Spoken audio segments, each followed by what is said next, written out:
KMTV Action 3 News Weekend starts now with a severe weather alert. Good evening, everyone. I'm Megan Matthews in the Controlled Comfort Weather Center with meteorologist Jim Flowers. Jim, you've been on the air the last several hours with severe weather. What is the latest? Well, we've had a number of tornado warnings, Megan, for what amounts to 2 supercells that have been in the southeastern corner of the state. Let's show you folks at home where they're at now. We do have severe thunderstorm warnings, at least one of those that remains in effect. The other one is just going down now as of 10 o'clock. Now you can see 2 fairly decent cells, one just to the west of Rockport, the other near Tecumseh. They have been responsible for some funnel cloud reports, possibly, and I say possibly, one brief touchdown. We probably won't find out more on that until tomorrow morning. Those are now moving to the southeast. No active tornado warnings. Closer to the Omaha Metro, there have been some showers and thunder showers developing across Sarpy and Douglas counties, and those are expected to continue here for another hour or so before they drift on toward the south. Now, with more on the severe storms off to the south, I'm going to throw it over to John. Yeah, Jim, as a matter of fact, the severe thunderstorm warning for Nemaha County down here has been allowed to expire, but for Johnson County, it remains in effect, and we'll zoom into those storms down there. And there's some pretty good-sized hail still associated with this just to the east of Tecumseh on Highway 136, and this is dropping to the south and east, very close to Auburn here, and then the lesser storms farther to the east over toward Rockport. We'll zoom in, show you the hail core with that, and there's certainly some 1.5 inch hail associated with this. Looks like it's just to the east of Tecumseh right now as it slides to the south and east through Highway 136. And that will continue for the next 15 minutes. This particular warning will, and we'll see if they reissue that afterwards. There is a tornado watch that's in effect for southeast Nebraska until 1 a.m. These 5 counties down here from Beatrice over toward Falls City and up into Nemaha County, Johnson, Pawnee as well, all included in that. We'll have further details on the storms and a look at what lies ahead for the week ahead. There's a lot of rain on the way. We'll have more on that after this look at the news headlines. All right, Jim, John, thank you. Many of you have been sending in pictures and some great videos of these storms. Michelle Voss May in Wisner sent us this video of hail coming down. She said they got quite a bit of it just before 7:30 tonight. Hailstones there about pea-sized. And folks in Hickman say there was marble-sized hail in that area. Here's a picture. You can see it covering the ground all over the place. No hail in the metro, but we did get some rain. Mitch Matern posted this picture of a rainbow after the storm. You can send in your photos or videos to iContribute@KMTV.com. An investor from India traveled thousands of miles with his wife to attend the Berkshire Hathaway shareholders meeting. After a bad crash this morning, he is now dead and his wife is in bad shape at an Omaha hospital.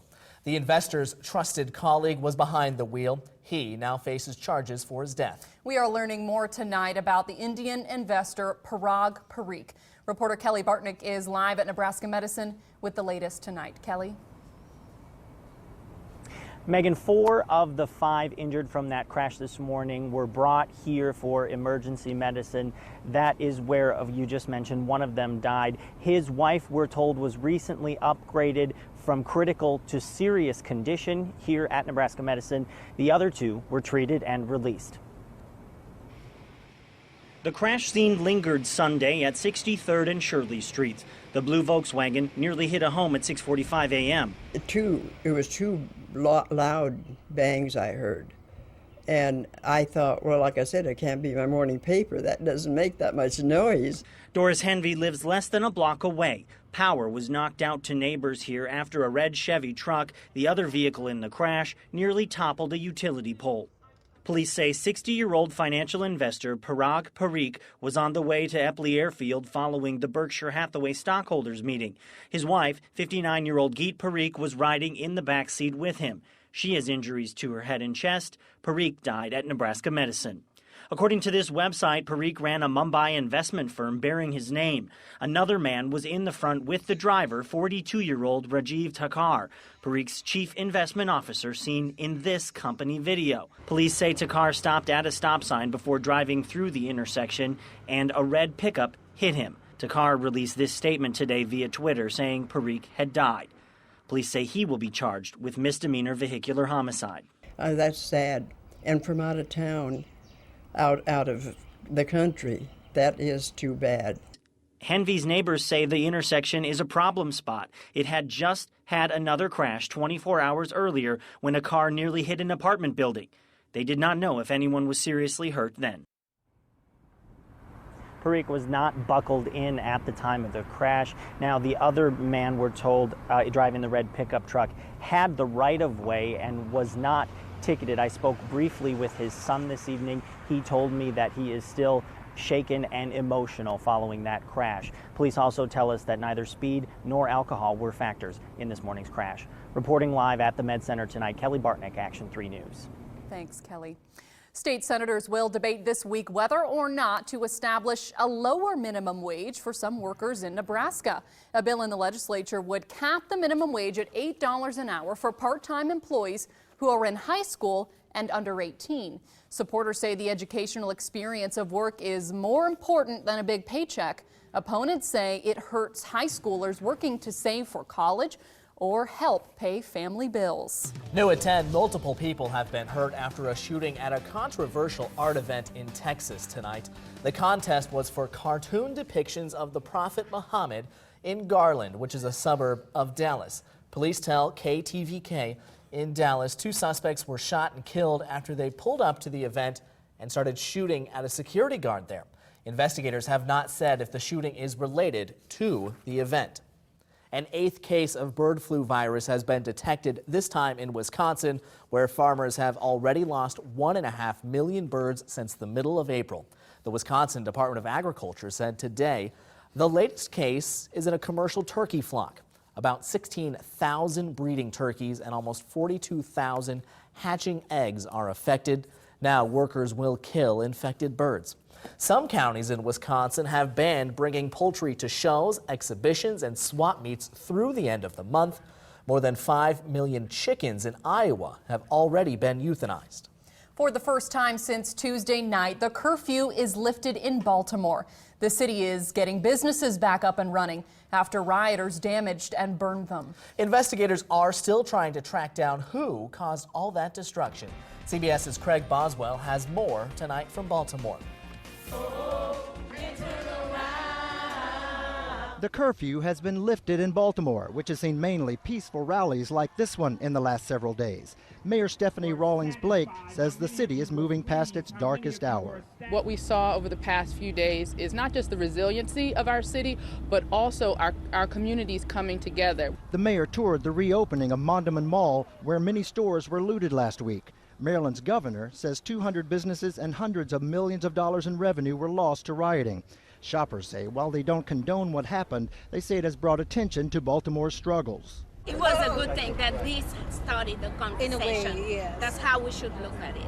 The absence of a curfew is one more step toward normalcy, and National Guard troops are packing up and should fully withdraw over the next several days. Federal agents wrapped up their on-site work at the CVS burned in last Monday's riots.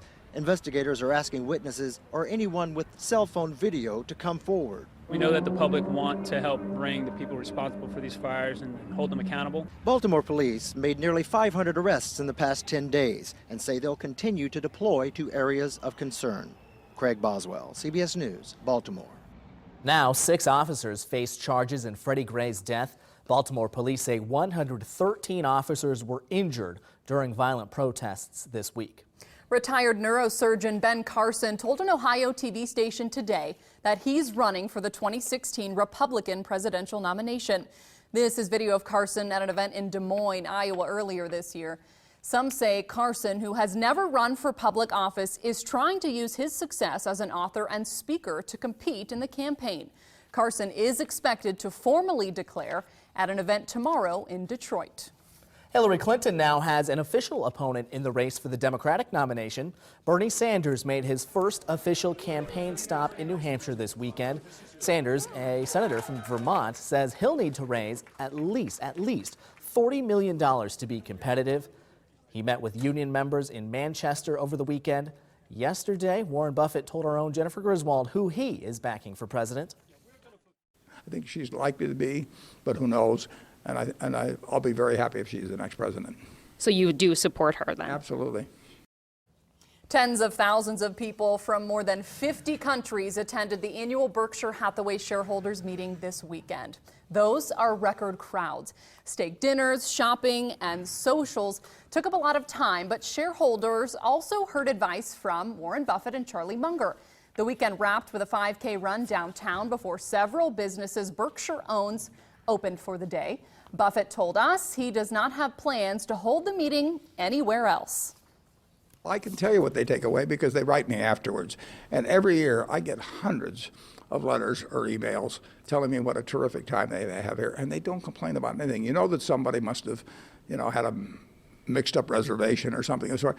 I never get a letter of complaint. They just say how terrific the people of Omaha have been. And they love it and they want to come back. And that's why we've got, 40,000+ this year.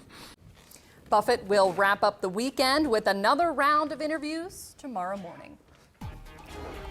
Now let's get an update on these storms making their way across southeast Nebraska from meteorologist John Walsh. John? Well, yeah, there's still, we just have a new warning that's been issued for Sarpy County. As a matter of fact, those storms that were to the northwest of us now settling into our region.